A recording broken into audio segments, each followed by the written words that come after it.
Hello there everyone! Today we're going to take a look at Dicetiny, the Lord of the Dice.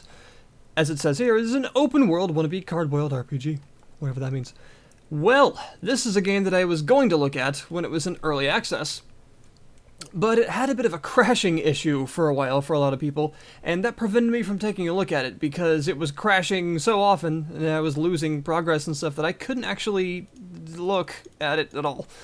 And also the English translation at that time was a little rough around the edges and it was causing some problems, but now, well, I waited, so obviously I waited and, well, it's out now. It's completely out of the early access system and is completely released, and there have even been a couple of updates and hotfixes and things for it since, and I'm happy to say that now the crashing issue has been resolved. I've played it for a few hours without any problems. And also the translation is much better. So that's good. And so I decided it would be the time to cover it now, and I've, waited for long enough. So welcome to Dicetiny. But what is Dicetiny, you screech at me, loudly scaring my cats? Dicetiny is kind of this weird mixture of, well, board-based RPG with card and dice elements. Basically, it's Culdcept Saga. If I probably shouldn't have even said that. I bet no one in the audience has even played that. Okay, so any game that reminds me of Culdcept, I'm going to play, because no one knows about Culdcept. That game, never happened for some reason, and it's one of the best games ever. Culdcept Saga, specifically, because the previous games in that series never came to the West, because Japan hates us, were kind of big board-based RPGs with some card elements and dice elements, and they were awesome. You played on a giant board. It was like Monopoly and Hearthstone, kind of, only it was really, really good. And, so Culdcept Saga was the one that came to the West, and it was on the 360, and it was excellent. Very good. The previous ones, I believe, wasn't one for the Sega Saturn?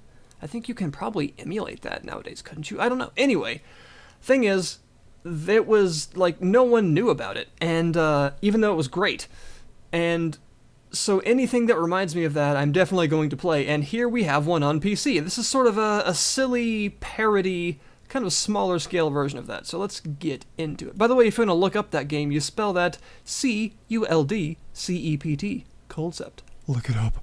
So, welcome to the board. Now, what you'll see is your world map, and you'll also see our beautiful hero down here.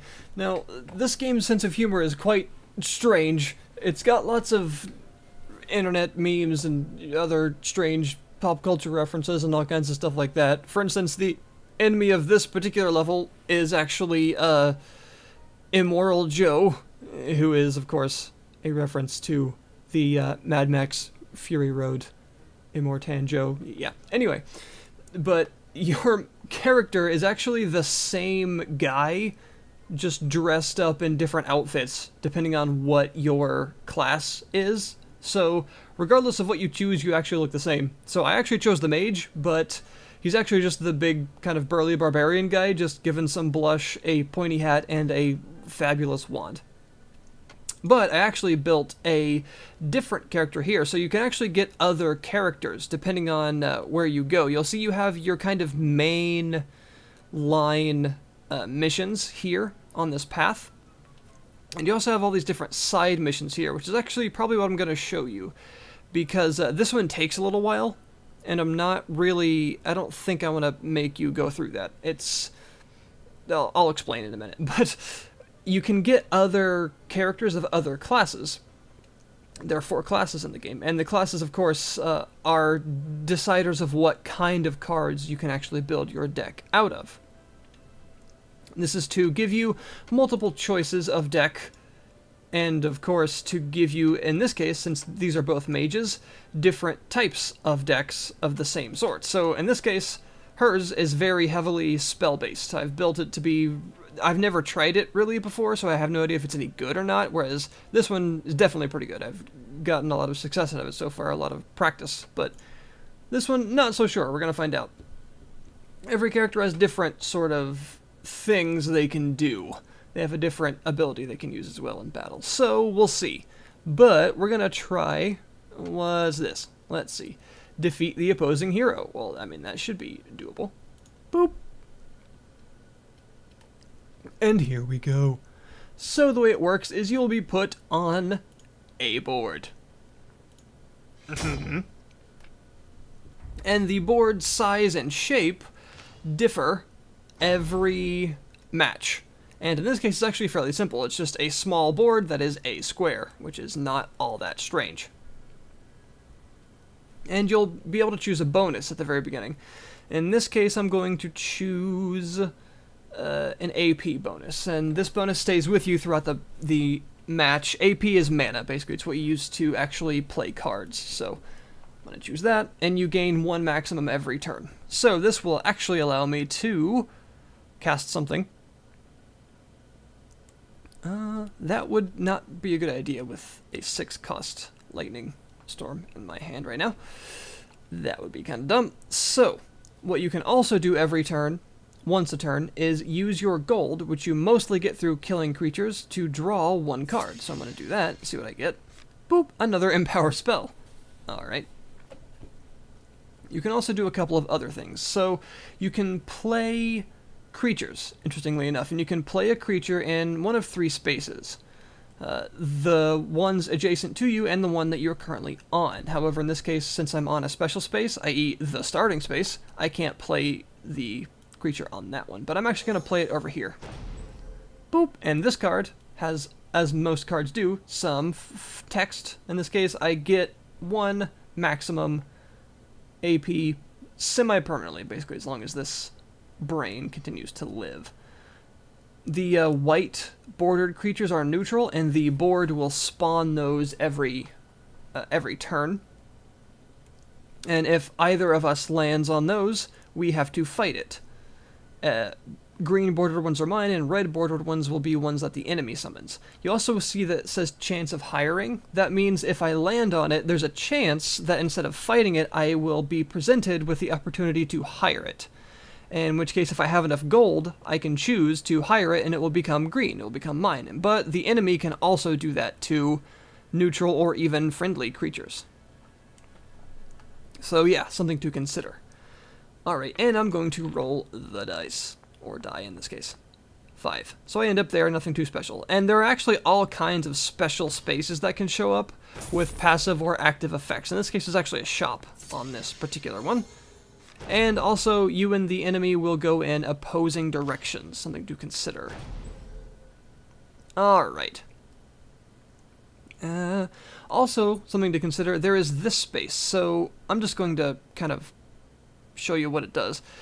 If you put a card in the equipment slot, it will spend all of your remaining AP that you haven't spent this turn.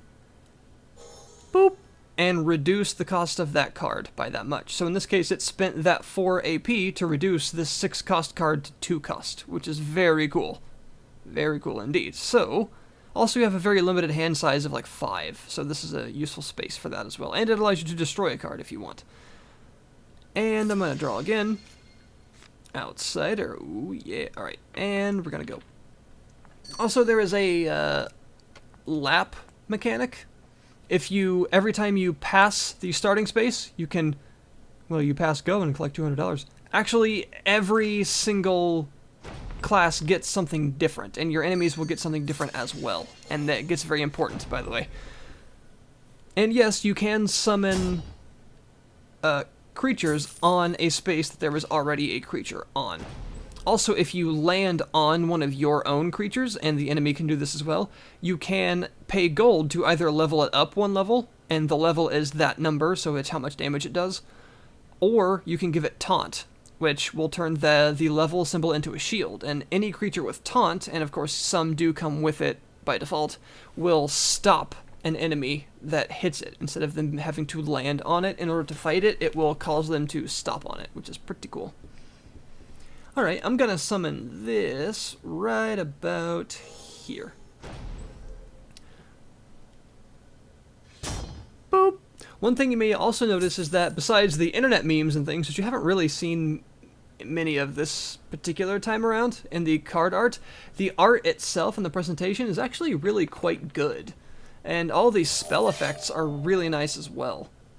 So I'm hoping to show you some really good ones. In fact, the lightning storm in particular looks very cool, so I'll definitely show you that next time.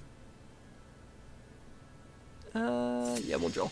And also, the creatures themselves have really cool art and stuff like that as well. Of course, like I said, laden with pop culture references and internet memes and things like that, which may not be your thing, and I would definitely understand. Not really my thing either, but I can handle it. It doesn't, like, horrifically offend me or anything, it's just kind of obnoxious. But...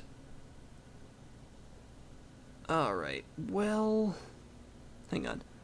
If I do this... that will only increase that to 5 cost. So... I'll actually do that. Even though it's currently the only... oh, it probably doesn't count that as being in my hand because it's equipped. Right. So that was actually totally useless, by the way. And really dumb. Good. Alright, we're gonna roll, see where we end up. We ended up right here. Which means using this Lightning Storm card right now would be not all that great because it only hit these 2 enemies. Instead, I'm going to summon my own creature on this empty space for now. Draw a card, because I got plenty of money from killing things. Ooh, a spell constructor, and continue. So the actual variety in board shapes, board sizes, and special spaces that appear on boards, very, very good. Oh, goodness. That'd be a good time to use that spell, I think. Yeah, in fact, I'm going to use that right now. Here we go. Yeah, that looks cool. Pop. Thank you. And my creatures are cheering me on. And I'll go ahead and use this as well, because I have the means. And it gives me Chicken Lightning, which is a great name. Wizard Armor, also very useful. We'll pass that for now. That was maybe not a good idea, actually. Oh, I can hire it. Oh, I got enough. Yep, my Skelly. You have no creatures on the board. But yeah, the variety of actual spells and minions, just cards, available to you in this game is actually pretty significant.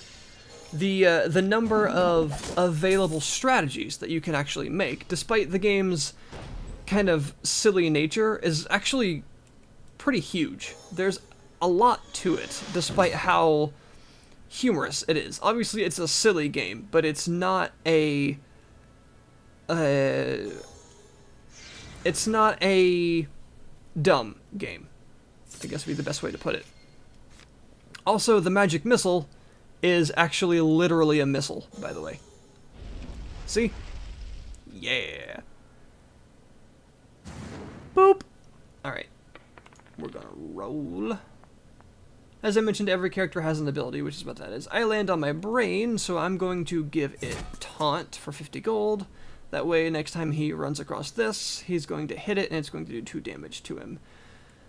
Which isn't amazing, but it's better than nothing. I would have liked to have leveled it up a couple of times before then, but the chances of me stopping on that exact space, not great. And since I'm standing on it and gave myself some defense with that wizard armor, then yeah, I wanted to do that to give him a bunch of hits. Oh, and he's actually gonna hit me.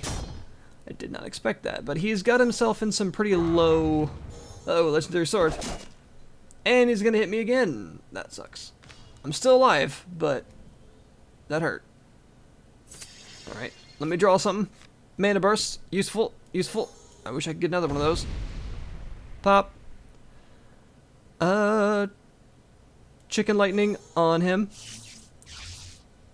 Gonna do 4 damage.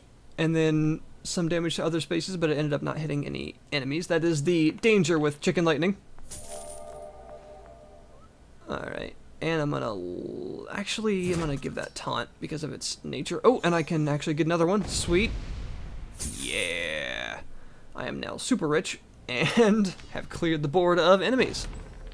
So yeah, it is actually a very satisfying game, and it reminds me a lot of Culdcept, which is high praise, because Culdcept Saga is a fantastic game. This is kind of a silly, overly memey, but not bad version of it. That is a bit smaller in scale, and overall is just really quite good. Oh dear. Here you go.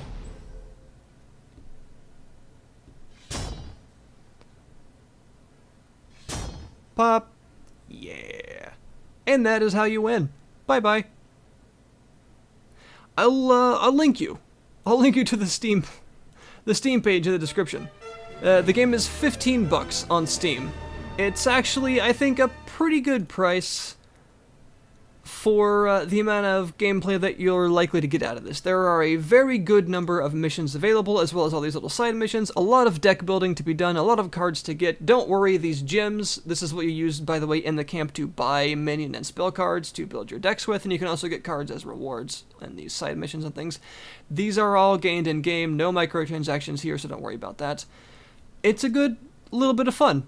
No multiplayer, which I know may drag it down for some people, but it's definitely a good little bit of deck building fun, and you don't see a lot of Culdcept-like board and card RPGs, especially not on PC. So I appreciate the niche that it is in, despite its flaws. It has some crashing issues still that I've experienced in this mission. It has, which is one of the reasons I'm not showing it to you right now, it has the memes and things in it, which some people might not appreciate, which I understand.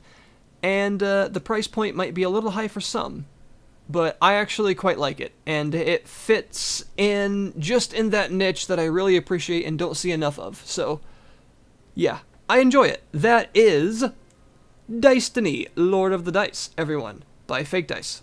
They really like dice. Thank you very much for watching. If you like this video, go ahead and click the like button. If you didn't like this video, there's another button for that, and feel free to tell me why. And, well, check the description for the Steam page for the game if you want to check it out yourself. Thanks again for watching, and I'll see you next time.